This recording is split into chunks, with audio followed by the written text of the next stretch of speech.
Bem, pessoal, aqui estamos de volta para a nossa segunda aula do curso de Hardware, visando ao concurso da Receita Federal. Hardware é o primeiro assunto cobrado, é o primeiro assunto que eu ministro em todos os cursos que eu dou pelo país. E claro, aqui não poderia ser diferente. Nós vamos ver o curso Superinfo inteiro, tá? Eu não sei em quanto tempo, tá? Antes que alguém pergunte, e aí, professor, vai levar quanto tempo? 3 meses, 4 meses, 5 meses? Não sei quanto tempo vai levar para eu mostrar o conteúdo inteiro. Até porque o meu curso completo de Hardware, o meu curso completo de Superinfo para Receita Federal, ele tem 64 horas, tá? É um curso grande. 64 horas vezes 4, nós temos 256 vídeos, se fosse 64 horas vezes 4. Nós vamos ter vários vídeos, não tenha dúvida, né? Eu pretendo colocar aqui, sei lá, talvez uns 8, 10 vídeos por semana, para a gente poder concluir o mais rápido que puder. Mas não vá também achando engraçado que são 256 só, não, porque eu posso aqui usar a carga horária que eu quiser. Eu posso demorar para explicar muito mais coisas, usar uma explicação muito mais detalhada. Então talvez não sejam só 256 vídeos, talvez aí tenha mais do que esse número de aulas aí para terminar, para concluir o curso. Mas eu pretendo sim, respondendo a pergunta da maioria, eu pretendo mostrar o curso completo de informática aqui para a Receita Federal, para que essa matéria não seja mais complicada para vocês, para que essa matéria não seja mais dor de cabeça para ninguém, tá? As pessoas que já assistiram aula comigo nos cursos onde dou aula nas capitais do país, elas sabem que o curso, assim, pelo menos a maioria, ou mentiu para mim ou gostou do curso, né? Então eu espero que você também que não teve oportunidade de assistir aulas comigo presenciais, tenha a oportunidade de acompanhar aqui e entender e não sofrer com isso. Aproveitando já o ensejo, né? Eu estou filmando isso aqui no dia 2 de setembro de 2008, é quando essa aula está sendo filmada. Talvez você esteja assistindo a ela numa outra, com certeza você estará assistindo a ela numa outra data qualquer, não sei se já novembro, não sei se já dezembro. Eu sei que a partir de agora, dia 20 de setembro, segundo a editora Campos, a 4ª edição do meu livro teórico vai sair. Essa 4ª edição está ideal, perfeita, maravilhosa para a Receita Federal, tem muito assunto, foi muito melhorado o livro. Então, a partir do dia 20 de setembro, agora, a 4ª edição do meu livro teórico vai sair, tá? Informática para concurso, 4ª edição editora Campos. Vamos voltar aqui para a tela, porque a gente vai continuar de onde a gente havia parado, né? Então a gente vai continuar aqui na tela. O que a gente viu foi o seguinte, a gente viu que o computador tem 4 componentes básicos. A CPU, que é o cérebro do computador, vamos conhecer daqui a pouco. A memória principal, que armazena informações enquanto estamos trabalhando com aquelas informações. Por exemplo, essa tela que você está vendo aí e a minha voz está ouvindo nesse momento estão trafegando pela memória principal, estão na memória principal, tá? As memórias auxiliares, que guardam informações que o micro quer guardar para a posteridade. Então aqui está a CPU, é o cérebro, tá? A memória principal guarda informações apenas enquanto eu estou trabalhando, então guarda informações para agora, tá? A nossa memória auxiliar, que guarda informações para a posteridade, então vou botar aqui, guarda informações para sempre, teoricamente, até você querer apagar. Né? E os nossos dispositivos de entrada e saída, os nossos periféricos, né? Que permitem a comunicação do usuário com a máquina e da máquina com o usuário. Tá? Então vamos começar aqui o seguinte. Só falta um componente que eu disse que faltava aqui, que é importante para interligar todos eles. Esse componente é conhecido como barramento. Então existe um componente conhecido como barramento. Barramento no singular, ou como você queira chamar, barramentos no plural, porque são vários, são estradas, caminhos por onde a informação trafega. Então existem vários barramentos. No seu computador existem diversos barramentos. Esses diversos barramentos vão permitir que os componentes do computador se conectem entre si, fazendo com que haja comunicação que não haveria se eles não existissem, né? Então veja só que engraçado, veja só que interessante, não tendo barramento, né? Note bem uma coisa, a primeira característica sobre barramento que você vai ler, vai entender sobre esse conceito é o seguinte: o barramento é um caminho compartilhado. Tá? Essa é a definição básica de um barramento. Caminho compartilhado. Ok? Note que todos os componentes estão ligados ao mesmo caminho. Todos os componentes estão ligados ao mesmo barramento. Certo? Se não houvesse o barramento, a gente teria que fazer mais ou menos o que eu vou dizendo daqui a pouco. O objetivo do barramento, veja só, é um caminho compartilhado, certo? A gente sabe que é um caminho compartilhado. Por ser um caminho compartilhado, o barramento é conceituado como um gargalo. Repare como não é verdade, se a CPU precisar falar, por exemplo, com a memória principal, a CPU está usando o barramento. Na hora que a CPU está usando o barramento, ninguém mais pode usar. Então, ou seja, vai que um dos dispositivos de entrada, ele queria se comunicar com uma memória auxiliar. Ele não vai poder fazer isso. Enquanto o barramento estiver sendo usado, os sinais elétricos que a CPU está mandando vão basicamente chegar a todo o barramento, certo? Impedindo que o barramento seja usado por outro componente qualquer. Então a questão é a seguinte, é um caminho compartilhado. Então um caminho compartilhado, a comparação que eu faço é um pouco esdrúxula, mas pense no barramento como um banheiro público. É um banheiro público, em dia de feijoada, certo? Você imagina que está todo mundo querendo, só tem um banheiro, né? Só tem aquele componente para ser usado, né? Enquanto um estiver usando, ninguém pode usar mais o banheiro, né? Embora tenha uma fila de gente esperando aqui, embora tenha uma fila de gente passando mal ali, e a situação está ficando feia, né? Mas tem alguém usando o banheiro, então tem alguém usando o banheiro, ninguém mais pode usar. Um barramento é um caminho compartilhado. Se um dos componentes estiver usando o barramento para fazer uma transferência de informações para outro componente, ninguém mais pode falar no barramento. Se você quiser usar aquela máxima que existe popular, né, quando um burro fala, o outro abaixa a orelha. No barramento a ideia é mais ou menos essa.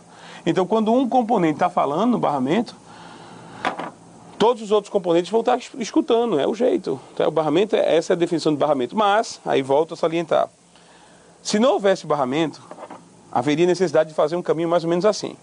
Da CPU para a memória principal tem que ter um caminho específico. Da CPU para as memórias auxiliares tem que ter um outro caminho específico. Da CPU para cada um dos dispositivos de entrada e saída, não só para o grupo, mas para cada um dos dispositivos de entrada e saída tem que ter um caminho específico, né? Ah, mas e do dispositivo de entrada e saída? Para a memória principal também tinha que ter um caminho específico. Do dispositivo de entrada e saída para as memórias auxiliares tinha que ter um caminho específico. E só para finalizar, para não deixar barato, da memória principal para as memórias auxiliares deveria haver um caminho específico também. Então, ou seja, seria muito complicado fazer a conexão dos componentes através de conexão ponto a ponto. É como a gente chama isso aqui.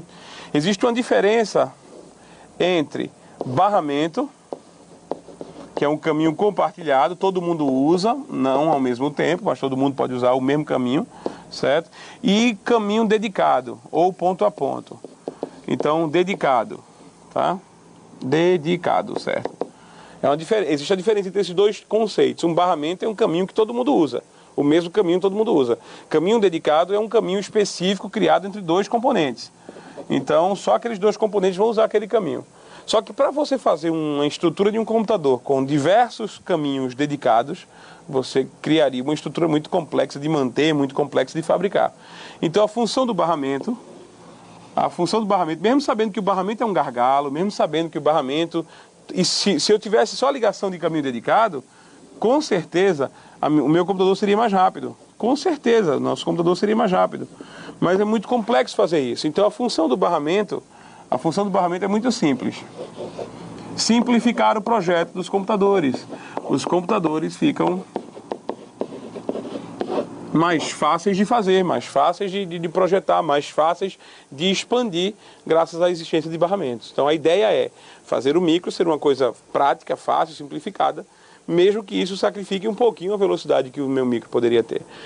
Pensaram na ideia de barramento há muito tempo. A ideia de barramento existe há bastante tempo, desde a década de 40 se pensa em barramento, só que a ideia de barramento só veio ser posta em prática alguns anos depois, e já com os nossos micros atingindo aí o status de PC, de computador pessoal, tá? Então a ideia dos barramentos é simples, simplificar o projeto, a forma de fabricação, simplificar os computadores, e aí com isso a gente ter computadores mais acessíveis, né? Os preços dos nossos computadores, em parte, diminuíram bastante, porque a criação dos barramentos fez com que o projeto ficasse mais simples, mais barato e mais popular para a gente, com certeza, tá? Mas esse é o projeto dos nossos computadores, dos nossos PCs. Nossos PCs são assim. Existem alguns computadores que não utilizam barramentos de forma tão comum como a gente usa, nossos micros usam, né? Vamos saber quem é quem, né? Quem é quem, vocês vão acompanhar aqui. Quem é a CPU? O que é exatamente a CPU? Como eu disse, a CPU é um circuito eletrônico do tamanho de uma bolacha creme crack. Está aí uma CPU. A CPU também recebe o nome de microprocessador. Na verdade, CPU é um conceito. CPU é apenas um conceito, tá? Então, o nosso micro vai ter um componente que atuará como CPU. É como se isso aqui fosse um título de nobreza, tá? CPU é apenas um conceito teórico. Na prática, hoje, quando se compra um computador, o que merece ser chamado de CPU é esse circuito eletrônico aqui. Ele merece ser chamado de CPU. Ele é chamado oficialmente de microprocessador. Então, o microprocessador, que é o nome desse circuito que vocês estão vendo aí na foto, ele atua num computador como se fosse a CPU, tá? Não quero levar também a discussões vãs, discussões que fazem a gente perder tempo, mas CPU e processador não são a mesma coisa. CPU e microprocessador não são a mesma coisa. A questão é que nas provas também eles confundem bastante, né? Acerca do microprocessador, vírgula, também conhecido como CPU, vírgula, julgue os itens a seguir. Então isso quer dizer, pra gente não importa se eles são diferentes, não importa o sexo dos anjos pra gente, o que importa é que na prova eles vão tornar esses dois termos sinônimos, tá? Então, vamos lá para a próxima. Quem é a memória principal? As memórias principais no nosso computador são vendidas na forma de pequenas plaquinhas, conhecidas como pentes de memória, tá? Então, os pentes de memória são pequenas plaquinhas onde os circuitos existem, tá? O nome disso aqui é pente. O nome disso aqui é pente. A memória em si está aqui, ó. Então, esses circuitos que aqui se encontram são exatamente a memória. A memória principal é feita na forma de circuitos de memória RAM. Então, esses circuitos que estão presos nessa plaquinha são circuitos feitos de um tipo de memória chamado memória RAM, certo? Todos esses circuitos aqui. Então, lembre-se bem, isso a gente vai discutir mais adiante, quando estiver mergulhando mais na memória, mas a gente vai discutir que a memória em si é o chip. Esse chip é a memória. Esse chip aqui é a memória, tá? Memória RAM. O pente é apenas a plaquinha, é apenas a placa de circuitos onde esses circuitos de memória vão ficar localizados. E existe uma diferença grande existe uma diferença de conceito que nós vamos avaliar quando estivermos estudando mais memória principal, entre memória RAM, entre memória e pente. É um conceito bem diferente. Mas lembre-se, quando você compra a memória principal para o seu computador, essa memória principal é vendida na forma de pequenas plaquinhas conhecidas como pentes de memória. O termo pente não é aceito por alguns autores. Alguns autores não gostam do termo pente, então preferem chamar de módulo de memória. Então pode ser que alguém apareça para você reclamando que o termo pente é errado e bote o termo módulo no lugar. Portanto, módulo de memória é o nome oficial desse pente, dessa plaquinha aí que a gente costuma chamar no dia a dia da gente de pente, certo? Então isso é a memória principal dos nossos computadores. Vou chamar a câmera aqui para mim um pouquinho. Bom, a gente viu a CPU, né? Discutimos a ideia do barramento, vimos agora o que é a CPU exatamente e vimos o que é a memória principal. Nós vamos finalizar essa aula por aqui, né, nesse momento, para depois a gente ainda falta ver na foto, né? Ainda falta ver as memórias auxiliares e falta ver também os dispositivos de entrada e saída, tá? Mas na próxima aula a gente continua com isso. Um abraço.